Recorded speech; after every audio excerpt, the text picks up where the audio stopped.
ये कौन सा है? ये आपका चिली भी लोहेगा बकरा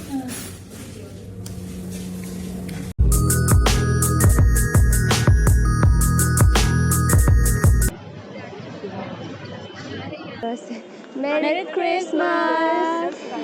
Mayam, ako nga si Christmas ki dinner tawlaing mapanda. Ado nga si Christmas da abim ibani na kay say kiam say mayam yung minarasiko. Shim Shim Tibetan restaurant adada chabala e abem ga dadaga di changa phammal laigare mabani chawe menu kaneng e muk sangsalage. Ay mayam ado ako nga si Christmas ki dinner chabala chabani. Adugi dinner order tawgre puthok saraktre aduga Christmas video sina Christmas ki fazabra lubag kyano pibada bakun mga kumanga si to busy. Aduido ngasi akoigi video se sina loishalakpada si video se mari lainana wahang ama hangjagani wahang de achumba pakum pirakpada Christmas ki gift ama pijagani ado mayam tangba hongba TV dana soidana accept tawbiyu Christmas ki dama akoina kanglaisa singda nungsina tamjaba khudol ni accept tawbiyu ado si harga mayam chaba horage ado ngai ba pon mai do ngata ngai jarage ngai minarsi ko maya Chicken momo ni sina. akoi da ngai ngam da bai momo chaba hogare da haubra Roy upai lai Ahoy si pula puto lo hai bane mayam.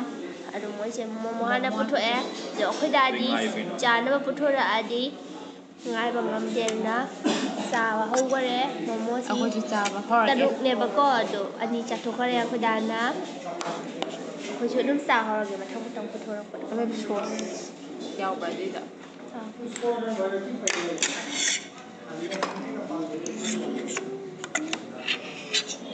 mo si ketchup mo te no momo sauce ka mo prete mo se le use ba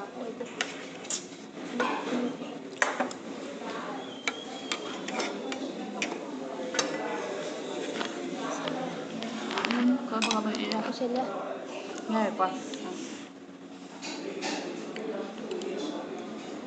mahi la kaborai no ya sauce ले रहे हैं mo vinegar ले रहे हैं Mura bu dai bang de vinegar sa isa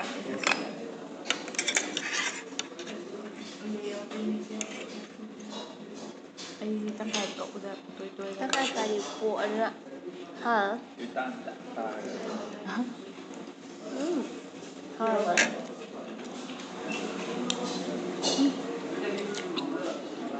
chili sauce mo ro knyam sa ba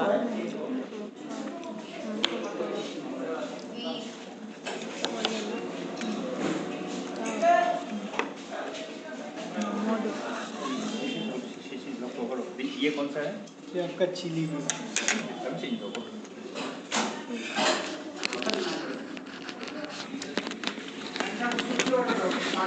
chilli तो वो है sidana chili beef leijare mai gam ai di upai lai ta ba beef ne to masak se manin ngang pong bangkari akoi num di sa da mina ai ye ma le ge akoi da ga ai ga gitare beef si sa da ba su kui de yo am sa ning ba ne how do ma ni da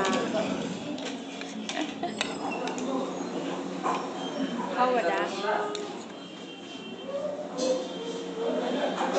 this is a chili beef do ma jam sa sa no mo ro kamen na sim ba su yawe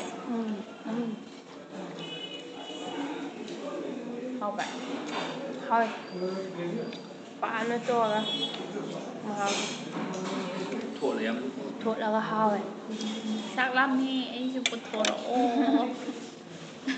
cái này là mua cái chili cái này là mua cái sạp rồi ạ thôi lâu lâu à ta cái à lắc tầm mạng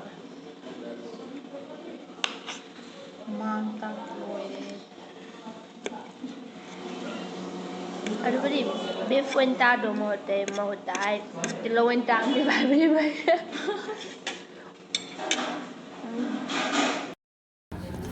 ꯁꯤꯗ beef ꯂꯩꯖꯔꯦ black ꯕꯤꯟ ꯁꯣꯁꯀꯤꯅꯤ ꯁꯤꯅ ꯑꯗꯨꯒ ꯁꯤꯅ chicken ꯐꯥꯂꯦ ꯍꯥꯏ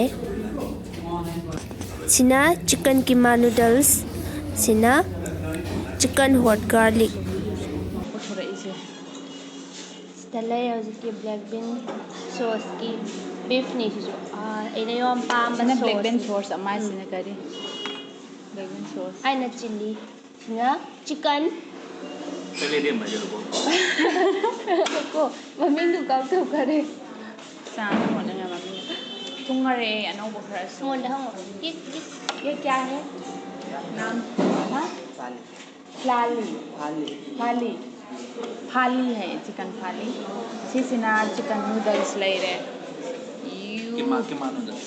keema noodles chicken Fali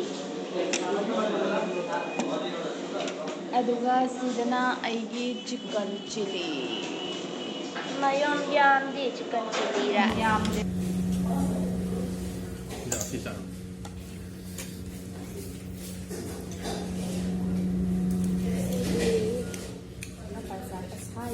Lahar.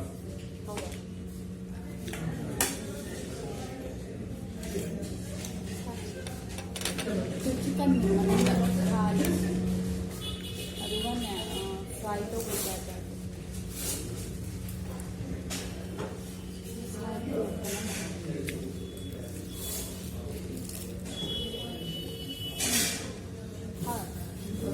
Hai.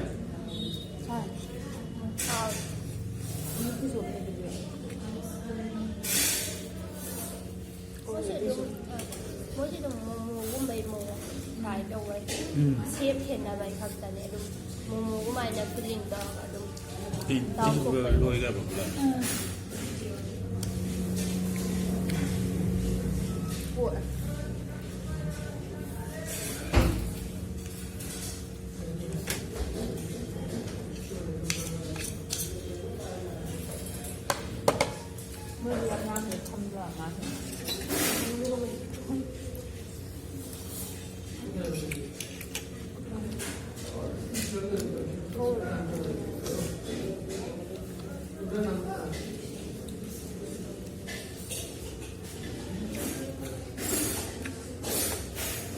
Sina black bean sauce.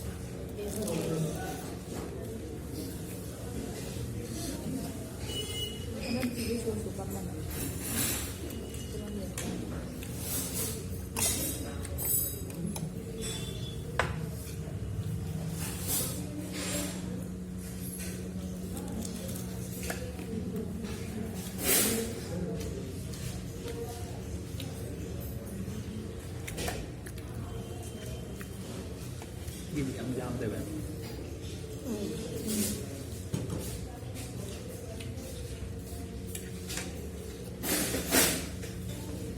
Excuse me. Tissue paper. Tissue paper.